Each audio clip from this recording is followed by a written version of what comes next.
Okay, so I just wanted to come on here and do a quick little Diddy update. It's been a minute. It's been a while, okay? But life was lifing. But just wanted to give a quick update, okay? And just kind of wanted to talk really quickly about what has recently happened. So as you probably already know, um Diddy was denied bail again for, is this the fourth or fifth time? Okay?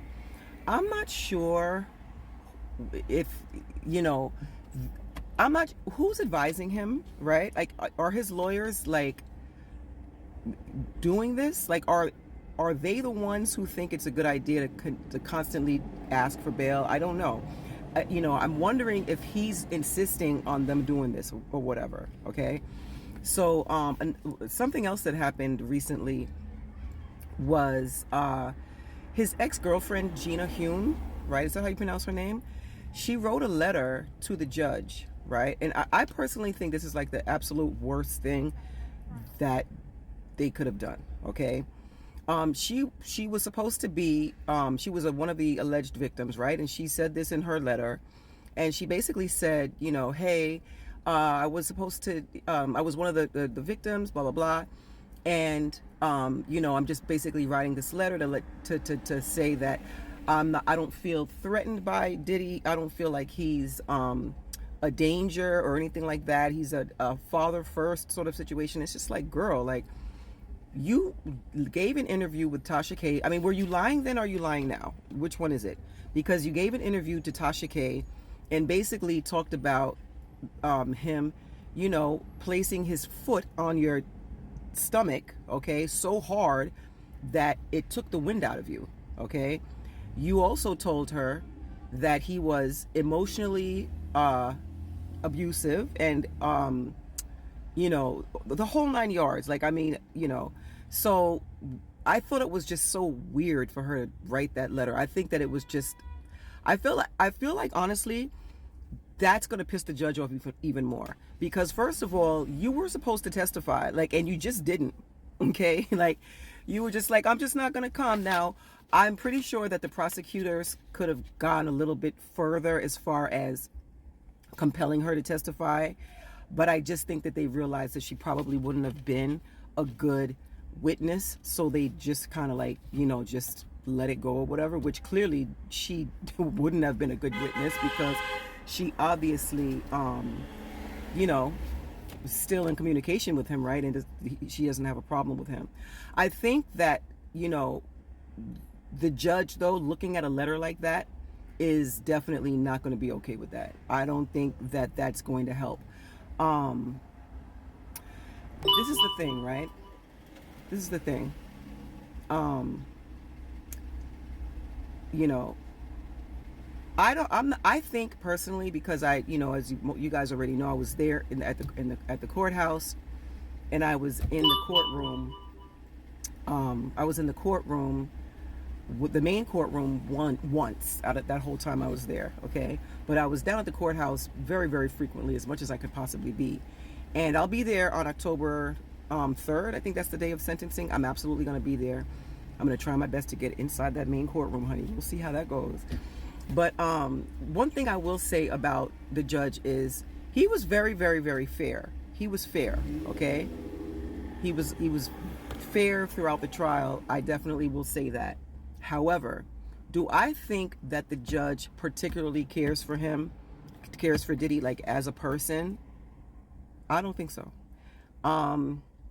And, he keeps citing the same reasons as to why he's not granting bail. Like, he keeps saying the same thing. And basically, it's because Diddy's a violent person, or, this is what the judge is saying. His lawyers definitely, are pushing the narrative that he's, rehabilitated. Mark Agnafilo, who's one of his attorneys, was talking the other day and giving an interview, and he was saying, that he's there, he definitely wants to come out. He hasn't seen sunlight, And I definitely believe that, because when I saw Diddy, he did have like an ashen look to him, like, you know, when you don't get any sun, when you're hospitalized for a long period of time and you have that ashen look. That's kind of what he looked like. Other than that, he looked pretty healthy, but you know. And another attorney was giving an interview. I think this was the appellate lawyer, right? And she was saying that he hasn't been able to, get his hands on any type of substances. So he's, well on the road to being rehabilitated and stuff like that. So, I don't think it matters to the judge, personally. I don't think that it matters to the judge at all. I think that he's going to continue to say the same thing that he's been saying, all right? And I said this before, initially when I was down there at the courthouse or whatever, I kind of thought that there was a chance that he might have been granted bail, because that was like the feeling that everybody had. The day that the verdict came in, everybody was thinking like, okay, well, it's just those two charges, right? The least, out of everything. So more likely than not, he's going home. He thought he was going home.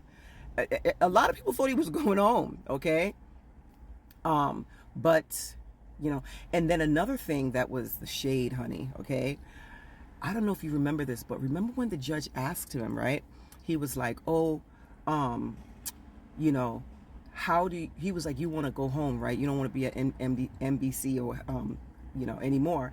And he was like, yeah, I do want to go home. Like, the judge asked him that and then came back a few hours later and basically was like, denied.